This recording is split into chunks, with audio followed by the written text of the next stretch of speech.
18 दिसंबर 2015 विजय माल्या ने 14 करोड़ लगा के अपनी 60th बर्थडे की एक ऐसी पार्टी दी कि पूरी दुनिया में हेडलाइंस बन गई। यहाँ स्पेनिश सिंगर एनरिके इग्लेसियास और सोनू निगम जैसे स्टार्स परफॉर्म कर रहे थे। शैंपेन पानी की तरह बह रही थी और दुनिया भर के सारे बड़े लोग डैज़लिंग लाइट्स के नीचे डांस कर रहे थे। ये रात माल्या की वेल्थ, पावर और इनविंसिबिलिटी की कहानी बयां कर रही थी, लेकिन किसी को अंदाजा तक नहीं था कि यही माल्या केवल 2.5 महीने बाद हमेशा के लिए देश छोड़ के भागने वाला था और पीछे छोड़ जाने वाला था 9,000 करोड़ का बैंक फ्रॉड। इस पूरी कहानी की शुरुआत होती है विजय माल्या नहीं बल्कि उनके फादर विट्ठल माल्या से। कर्नाटका से आने वाले विट्ठल ने कॉलेज के दौरान ही कंपनीज के फाइनेंशियल स्टेटमेंट्स को एनालाइज करने में मास्टरी हासिल कर ली थी और 1940s में इसी स्किल के बेस पे उन्होंने स्टॉक मार्केट से बहुत पैसे कमाए, जिसके बाद उनका ध्यान यूनाइटेड ब्रूवरीज नाम की कंपनी पे गया। ब्रिटिशर्स ने अपनी ट्रूप्स को शराब सप्लाई करने के लिए इंडिया में जगह जगह ब्रूवरीज लगाई थी और 1915 में इन्हीं ब्रूवरीज को मर्ज करके जो कंपनी बनी उसका नाम पड़ा यूबी यानी यूनाइटेड ब्रूवरीज। 1946 में विट्ठल माल्या ने यूबी के शेयर्स खरीदना चालू कर दिए और केवल 2 सालों में महज 24 साल की उम्र में वो यूबी के चेयरमैन बन गए। चेयरमैन बनने के बाद उन्होंने यूबी के प्रॉफिट्स को यूज करके कई और लिकर कंपनीज को अक्वायर किया और एक मैसिव लिकर बिजनेस बना लिया। लेकिन विट्ठल माल्या केवल लिकर बिजनेस तक लिमिटेड नहीं रहे। उन्होंने अपनी स्किल्स और प्रॉफिट्स का यूज करके कई और सेक्टर्स की अंडर वैल्यूड कंपनीज को अक्वायर किया। 1981 तक उन्होंने 10 breweries, 14 distilleries, 7 processed food companies, 6 investment companies और ऐसी कई और कंपनीज को अक्वायर करके एक बहुत बड़ा बिजनेस एम्पायर बिल्ड कर लिया था, जिसका टोटल वैल्यूएशन करीब 350 करोड़ का था। लेकिन इतना बड़ा बिजनेस एम्पायर बिल्ड करने के बावजूद वो काफी लो प्रोफाइल थे, एक एक पैसे के खर्च का हिसाब रखते थे और एक्सट्रीम हार्ड वर्क पे बिलीव करते थे। लेकिन इसी वर्कोहॉलिक नेचर ने उनकी हेल्थ को नेगेटिवली इंपैक्ट कर दिया था। 1983 में 59 की एज में अचानक उन्हें एक मैसिव हार्ट अटैक आया, जिससे वो सरवाइव नहीं कर पाए और तभी कहानी में एंट्री हुई उनके 27 साल के बेटे विजय माल्या की। विजय माल्या का बर्थ 1955 में हुआ था और वो अपने फादर के एक लौते बेटे थे। उनका अर्ली चाइल्डहुड बैंगलोर में बीता, जहां उनकी लाइफ लग्जरी से भरी हुई थी। वो काफी एक्सट्रोवर्ट थे और ज्यादातर टाइम अपने फ्रेंड्स के साथ बाइक रेसिंग, क्रिकेट और अपनी टॉय फेरारी चलाते हुए बिताते थे। 18 साल की उम्र होते ही फादर ने उन्हें यूबी के बोर्ड ऑफ डायरेक्टर्स में शामिल कर लिया था और उन्होंने काम सीखना भी चालू कर दिया था। ग्रेजुएशन के बाद इंटरनेशनल बिजनेस को समझने के लिए उन्हें यूएस भेज दिया गया और तभी एक दिन उन्हें खबर मिली कि उनके फादर अब नहीं रहे। इसीलिए उन्हें कंपनी को लीड करने के लिए इंडिया लौट के आना पड़ा। अपने फादर से बिल्कुल उलट विजय की इमेज एक पार्टी एनिमल और फ्लैशी लाइफस्टाइल पसंद करने वाले इंसान की बन चुकी थी। इसीलिए यूबी ग्रुप के कई टॉप मैनेजर्स को विजय की लीडरशिप में कॉन्फिडेंस नहीं था। लेकिन समहाउ मेजॉरिटी शेयर होल्डर्स के सपोर्ट से विजय ही चेयरमैन बने। शुरुआत से ही विजय कुछ अलग करके अपने डाउटर्स को गलत प्रूव करना चाहते थे। इसीलिए उन्होंने यूबी के लिकर बिजनेस से हटकर कई और सेक्टर्स में डाइवर्सिफाई करना चालू कर दिया। उन्होंने प्रेडिक्ट किया कि इंडिया में यूएस की तरह एक बड़ा फास्ट फूड रिवॉल्यूशन आएगा। इसीलिए उन्होंने मैकडॉवेल्स पिज्जा किंग नाम की फास्ट फूड चेन लॉन्च कर दी और दिल्ली और मुंबई में कई सारे आउटलेट्स खोल दिए। लेकिन मुंबई में एक बहुत बड़ा कंपटीशन उनका इंतजार कर रहा था, मुंबई के लेजेंडरी डब्बा वाला। एक इफेक्टिव डब्बा डिलीवरी सिस्टम होने के कारण लोग वीकडेज में बाहर का खाना प्रेफर नहीं करते थे और ओवरऑल भी इंडिया में उस टाइम ईटिंग आउट कल्चर उतना पॉपुलर नहीं था। इसीलिए 1-2 स्टोर्स को छोड़ के उनकी बाकी सभी स्टोर्स बुरी तरह से फ्लॉप हो गई और 1987 तक इसे कंप्लीटली बंद कर दिया गया।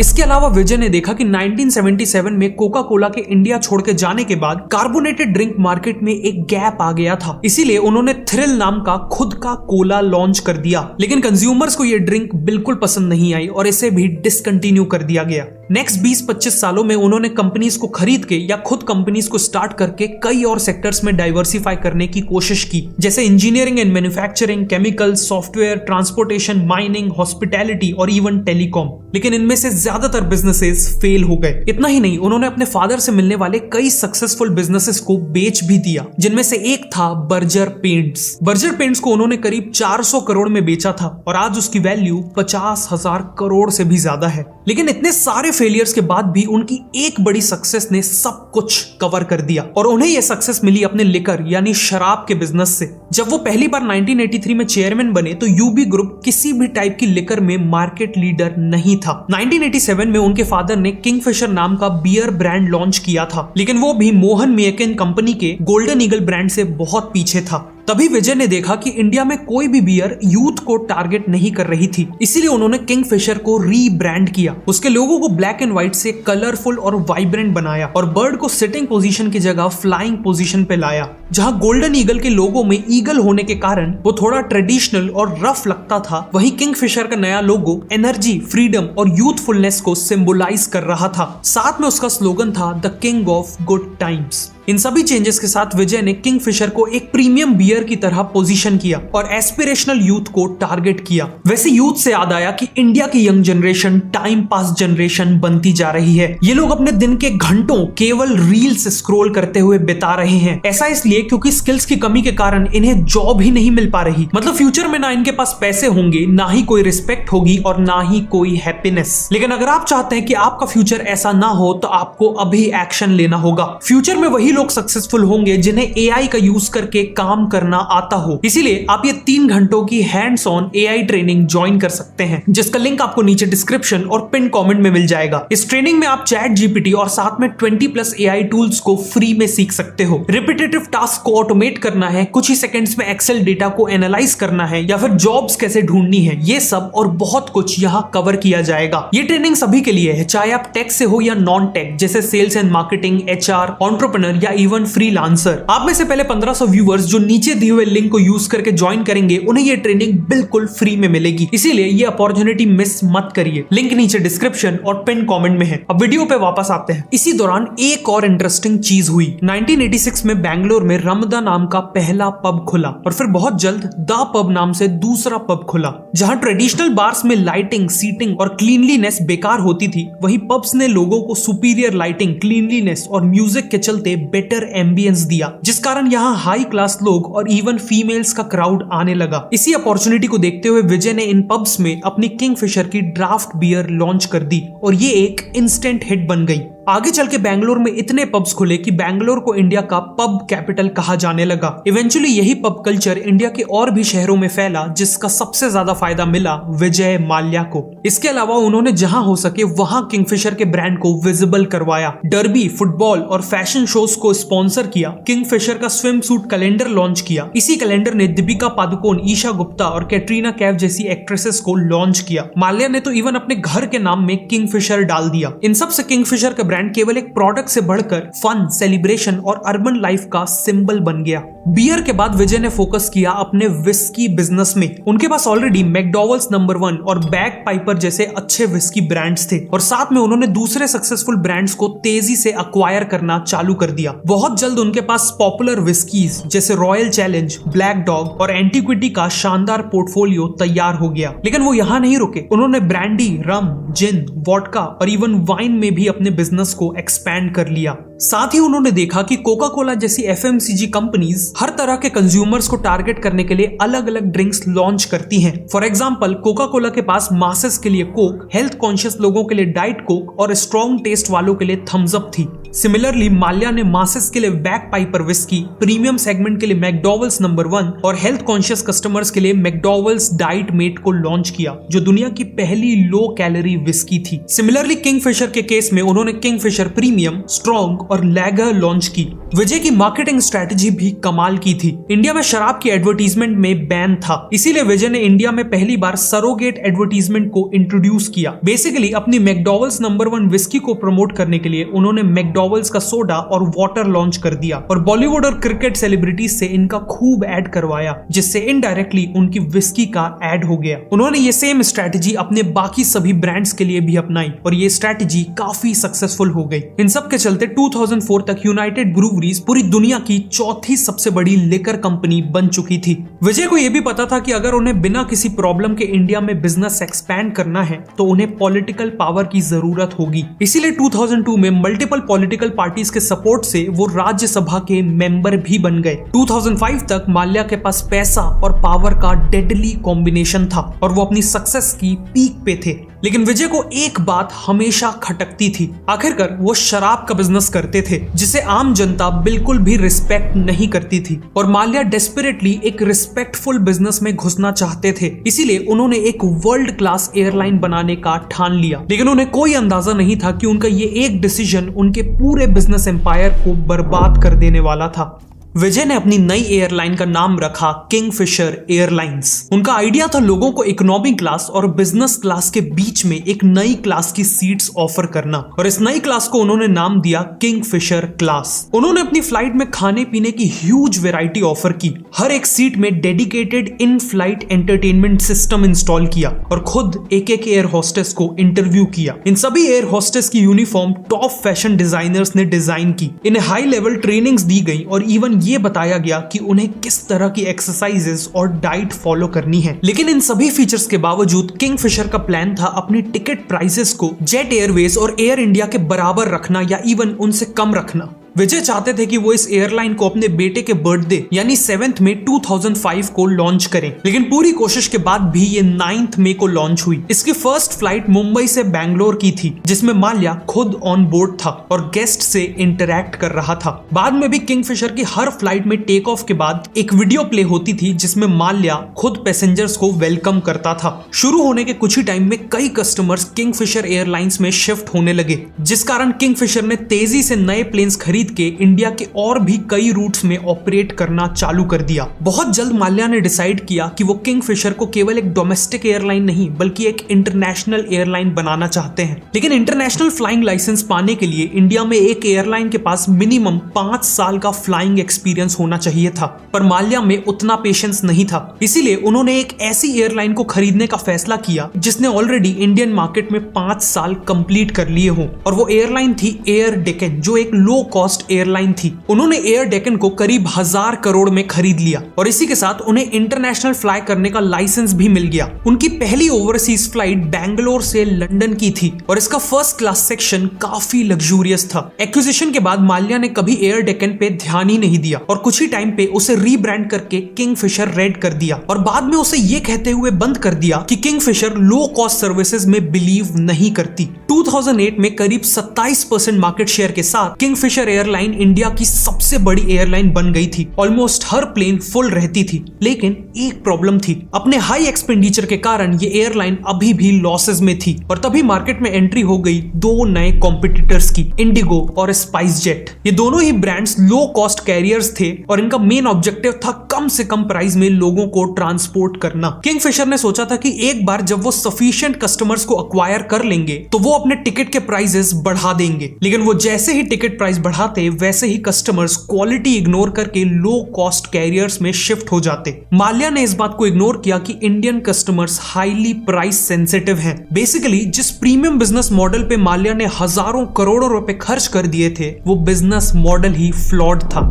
ऑल्सो किंगफिशर एयरलाइंस का प्राइस पे कोई कंट्रोल ही नहीं था। कस्टमर्स लिटरली प्लेन की कटलरी चोरी कर लेते थे और उन्हें कोई नहीं रोकता था। मुंबई के क्रॉफोर्ड मार्केट में उनके लोगो वाली कटलरी सेल पे होती थी। साथ में फूड भी बहुत वेस्ट होता था और अनयूज्ड बेवरेज बॉटल्स को नेक्स्ट फ्लाइट में यूज करने के बजाय फेंक दिया जाता था और फ्लाइट में इतने सारे फीचर्स ऐड करने के कारण फ्लाइट का वेट बढ़ गया था, जिससे प्लेन ज्यादा फ्यूल कंज्यूम कर रही थी। किंगफिशर एयरलाइंस जैसे तैसे सरवाइव कर रही थी कि फिर आया 2008 का ग्लोबल इकोनॉमिक क्राइसिस, जिसने किंगफिशर एयरलाइंस की कमर तोड़ दी। इस क्राइसिस के चलते 2 चीजें नेगेटिव हुई। सबसे पहले तो ट्रैवल करने वाले पैसेंजर्स में शार्प डिक्लाइन आया और दूसरा एविएशन फ्यूल प्राइसेस 23% से बढ़ गए। किंगफिशर के पास इस क्राइसिस को झेलने के लिए सफिशिएंट कैश रिजर्व्स नहीं थे, इसीलिए 2012 में उन्हें अपनी 32 प्लेन्स रिटर्न करनी पड़ी क्योंकि वो उन प्लेन्स के लीज अमाउंट नहीं दे पा रहे थे। साथ में एयरलाइन के ऊपर ऑयल कंपनीज के 1000 करोड़ के ड्यूज पेंडिंग थे और महीनों से एयरलाइन एयरलाइन ने पायलट्स और बाकी स्टाफ को पेमेंट्स तक नहीं की थी। 2012 के सेकेंड हाफ में फंड की कमी के कारण किंगफिशर एयरलाइंस के कई प्लेन्स को ग्राउंड किया जाने लगा और हालत इतनी खराब हो चुकी थी कि बचे कुचे प्लेन्स को ऑपरेशनल रखने के लिए इन ग्राउंडेड प्लेन से पार्ट्स निकाल के यूज किए जाते थे। अल्टीमेटली अक्टूबर 2012 में किंगफिशर एयरलाइंस के ऑपरेशंस कंप्लीटली बंद हो गए और इस एयरलाइन का कंप्लीट डाउनफॉल हो गया। लेकिन आखिरी के कुछ साल जब एयरलाइन इतना स्ट्रगल कर रही थी तब भी माल्या ने पैनिक होने के कोई साइंस नहीं दिखाए। उन्होंने आईपीएल की टीम खरीदने में कई 100 करोड़ लगाए, अपनी फॉर्मूला 1 टीम को मेंटेन किया और अपनी एक प्राइवेट प्लेन भी किंगफिशर के पैसे से ऑर्डर की जो काफी लग्जूरियस थी और इसमें करोड़ों की पिकासो की ओरिजिनल पेंटिंग भी लगी हुई थी। लेकिन ये सब तो केवल दिखावा था, इसके पीछे छुपा हुआ था इंडिया की हिस्ट्री का one of the biggest bank fraud. शुरुआत से ही किंगफिशर एयरलाइंस को चलाने के लिए और प्लेन्स को अक्वायर करने के लिए माल्या ने बैंकों से करोड़ों का लोन लिया था और 2009 आते आते एयरलाइन को फ्रेश लोन्स की जरूरत थी। ऐसे में माल्या ने आईडीबीआई बैंक को कॉर्पोरेट लोन के लिए अप्रोच किया। उस समय कंपनी की फाइनेंशियल हालत इतनी खराब थी कि कोई भी सेंसिबल बैंक उसे लोन नहीं देता। लेकिन एलिजिडली माल्या ने अपनी इन्फ्लुएंस का यूज किया और कुछ ही महीनों में आईडीबीआई से करीब 950 करोड़ का लोन प्रोसेस करवा लिया। ऑल्सो बैंक्स जब भी लोन देते हैं तो उसके बदले में कोलैटरल के तौर पे कुछ सॉलिड एसेट्स मांगते हैं ताकि जरूरत पड़ने पर वो उन एसेट्स को बेच के अपने पैसे रिकवर कर सके। इंटरेस्टिंगली आईडीबीआई ने किंगफिशर के ब्रांड को ही मेन कोलैटरल की तरह एक्सेप्ट कर लिया। उन्होंने ग्रैंड थॉर्टन नाम के प्राइवेट कंसल्टेंट से किंगफिशर ब्रांड की वैल्यू निकलवाई जिसने इसकी वैल्यू 4100 करोड़ निकाली। फिर बैंक ने इस वैल्यू को सही भी मान लिया और करोड़ों का लोन दे दिया। ब्रांड वैल्यू जैसे इनटेंजिबल एसेट के बेस पे इतना बड़ा लोन दे देना एक बेहद खराब बैंकिंग प्रैक्टिस मानी जाती है।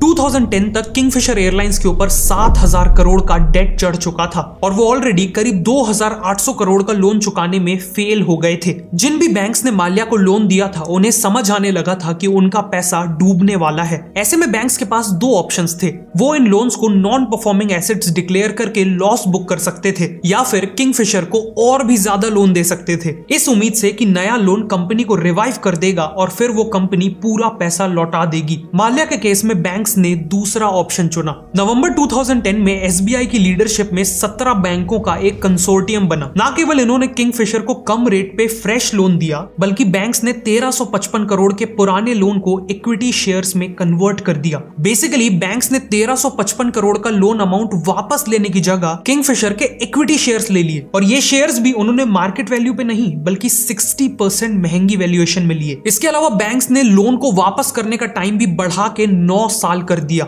इस बार माल्या ने 250 करोड़ की पर्सनल गारंटी भी दी थी, मतलब अगर लोन नहीं चुकाया तो उसके ऊपर डायरेक्टली लीगल एक्शन होगा। लेकिन साथ ही बैंक्स ने दोबारा गलती करते हुए किंगफिशर के ब्रांड को 4100 करोड़ की वैल्यूएशन में एज कोलेटरल एक्सेप्ट कर लिया। बाद में जब बैंक्स ने इसका रीवैल्यूएशन कराया तो इसकी वैल्यू 2000 करोड़ नहीं, 1000 करोड़ नहीं बल्कि केवल 100 करोड़ निकल के आई। खैर नया लोन मिलने के बाद भी 2012 में एयरलाइन बर्बाद हो गई और नवंबर 2013 में बैंक्स को समझ में आ गया कि उनका पैसा डूब चुका है। इसीलिए बैंक्स ने किंगफिशर एयरलाइंस और यूबी होल्डिंग्स को लिक्विडेट करके पैसे रिकवर करने की पिटीशन डेट रिकवरी ट्रिब्यूनल में डाल दी। 2015 तक मामला सुप्रीम कोर्ट में गया जहां प्रूव हो गया कि माल्या विलफुल डिफॉल्टर है, मतलब उसके पास पैसे होते हुए भी उन्हें लौटा नहीं रहा। अक्टूबर 2015 में इस पूरे मामले में एंट्री होती है सीबीआई की। सीबीआई ने माल्या के ऊपर इन्वेस्टिगेशन चालू कर दी जिसमें उन्हें पता चला कि माल्या ने आईडीबीआई से लोन को जिस पर्पस के लिए लिया था उसके लिए उसे यूज नहीं किया।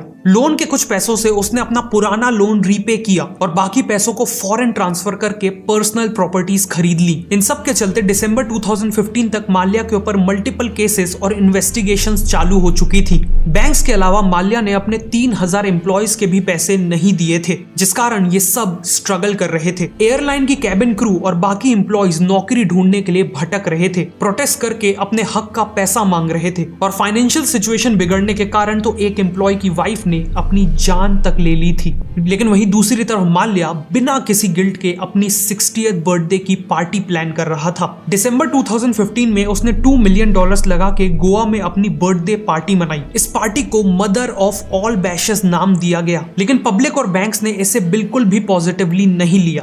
खुद आरबीआई के गवर्नर ने इसे क्रिटिसाइज किया। 28 फरवरी 2016 को सुप्रीम कोर्ट के सीनियर काउंसिल दुष्यंत दवे ने एसबीआई को एडवाइस किया कि वो कोर्ट में एक पिटीशन डालें कि माल्या को देश से बाहर ना जाने दिया जाए, लेकिन एसबीआई ने देर कर दी। रूमर थी कि माल्या को किसी सीनियर ब्यूरोक्रेट से टिप मिल गई कि जल्द ही अथॉरिटीज उसे जेल भेजने वाली हैं। और इसी के कुछ दिन बाद 2 मार्च 2016 को माल्या अपनी गर्लफ्रेंड के साथ जेट एयरवेज की दिल्ली टू लंदन फ्लाइट के फर्स्ट क्लास सेक्शन में बोर्ड करता है और उसके साथ 7 बड़े सूटकेसेस भी थे, जिससे क्लियर था कि वो एक बहुत लंबी ट्रिप के लिए निकल रहा है। एक वो दिन था और एक आज का दिन। विजय माल्या कभी इंडिया लौट के नहीं आया और पीछे छोड़ गया 9091 करोड़ का बैंक फ्रॉड। इंटरेस्टिंग बात यह है कि माल्या के भागने के 5 महीने पहले सीबीआई ने उसके खिलाफ लुकआउट नोटिस जारी किया था। मतलब अगर माल्या देश से बाहर जाने के लिए किसी भी एयरपोर्ट के इमिग्रेशन काउंटर में पहुंचता तो उसे इमिग्रेशन अथॉरिटीज डिटेन कर लेती। लेकिन फिर एलिजिडली माल्या ने फिर से गवर्नमेंट में अपनी इन्फ्लुएंस का यूज किया और लुकआउट नोटिस को मॉडिफाई करवा लिया, जिसके बाद इमिग्रेशन अथॉरिटीज को माल्या को डिटेन करने की जगह सिर्फ सीबीआई को उसकी मूवमेंट्स के बारे में इन्फॉर्म करना था। इसीलिए उस दिन माल्या को किसी ने नहीं रोका। 9 मार्च को अटॉर्नी जनरल ने सुप्रीम कोर्ट को माल्या के भागने की इंफॉर्मेशन दी, जिसके बाद इंडिया का पूरा पॉलिटिकल और फाइनेंशियल सिस्टम हिल गया। अप्रैल 2016 तक माल्या के खिलाफ नॉन बेलेबल वारंट्स इशू होने लगे, उसका पासपोर्ट सस्पेंड किया गया और उसे प्रोक्लेम्ड ऑफेंडर डिक्लेयर कर दिया गया। ईडी ने माल्या के 6600 करोड़ के एसेट्स भी अटैच कर लिए। जून 2016 में माल्या को यूके से वापस लाने के लिए इंडिया ने एक्स्ट्राडिशन प्रोसीडिंग्स शुरू की, लेकिन माल्या बार बार एक्स्ट्राडिशन को यूके के कोर्ट्स में चैलेंज करके रोक देता है। लंदन में माल्या एक लेविश लाइफस्टाइल एंजॉय कर रहा है और मीडिया इंटरव्यूज और सोशल मीडिया के जरिए खुद को लगातार इनोसेंट क्लेम करता है। लेकिन रिसेंटली एक बहुत अच्छी खबर आई जब फाइनेंस मिनिस्टर निर्मला सीतारामन ने पार्लियामेंट में बताया कि बैंक्स ने माल्या के एसेट्स इंक्लूडिंग यूबी ग्रुप के 6600 करोड़ के शेयर्स यूज करके करीब 14,000 करोड़ रुपए रिकवर कर लिए हैं। लेकिन इस रिकवरी के बाद भी माल्या के ऊपर मनी लॉन्ड्रिंग और बैंक फ्रॉड के केसेस हैं और वो आज भी इंडिया में वांटेड है। माल्या की ही तरह श्री रतन टाटा को भी अपनी फैमिली से एक बिजनेस एम्पायर मिला था और उन्होंने इस लेगेसी को डिग्निटी के साथ आगे बढ़ाया और टाटा को ट्रस्ट का सिंबल बना दिया। वहीं दूसरी तरफ माल्या ने धोखाधड़ी का रास्ता चुनकर अपने फादर के बिजनेस एम्पायर और उनकी लेगेसी को बर्बाद कर दिया। आज माल्या की पर्सनल वेल्थ चाहे अरबों खरबों में हो, लेकिन वो कभी भी अपनी खोई हुई इज्जत को वापस नहीं खरीद पाएगा। अगर आपको ये वीडियो अच्छी लगी तो मैं रिकमेंड करूंगा कि आप नेक्स्ट इस वीडियो को देखें।